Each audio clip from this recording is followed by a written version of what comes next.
sekalian, pastikan adik-adik sudah bisa hitung atau sudah bisa bayangkan betapa berat perjuangan dari orang tua adik.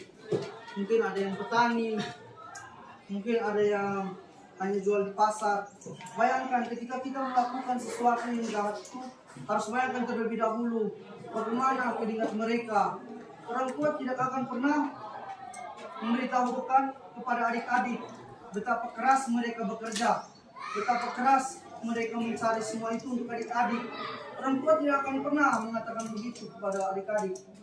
Ketika adik-adik meminta uang kepada orang tua, meskipun adik-adik tidak tahu mungkin orang tua mengutang kepada yang lain, orang tua tidak akan memberitahu bahwa orang tua itu mengutang.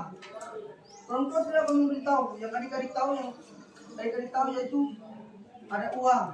Ini uang untuk pakai keperluan, tapi adik-adik tidak pernah tahu.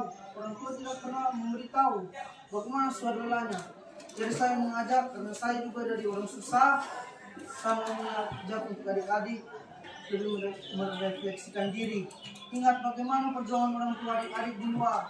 Bagaimana keringat adik-adik orang tua adik-adik di luar. Mesti ingat itu. Ketika kita mulai menyimpang, jangan lupa wajah ayah dan ibu.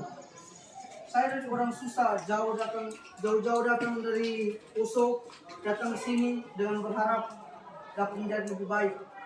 Untuk sedikit motivasi bagi adik-adik, saya dari kelas 6, dari SMP datang ke Polres Minahasa. Untuk apa? Sebelum saya keluar rumah, saya telah bersumpah kepada ibu saya tidak akan kembali ke tanah air saya sebelum menjadi orang di luar. Dan puji Tuhan, bulan Desember itu semua akan terbayar.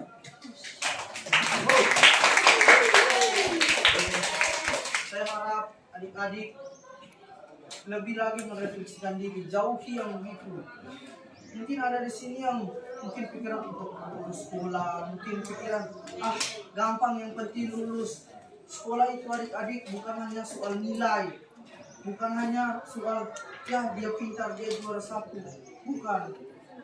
Tapi sekolah itu hasilnya itu akan dilihat ketika kita belajar, kemudian dapat mengaplikasikan itu di luar, dapat mengaplikasikan itu ketika kita kerja. Apa yang hasil yang kita dapat aplikasikan, misalnya jadi pengusaha, misalnya jadi polisi.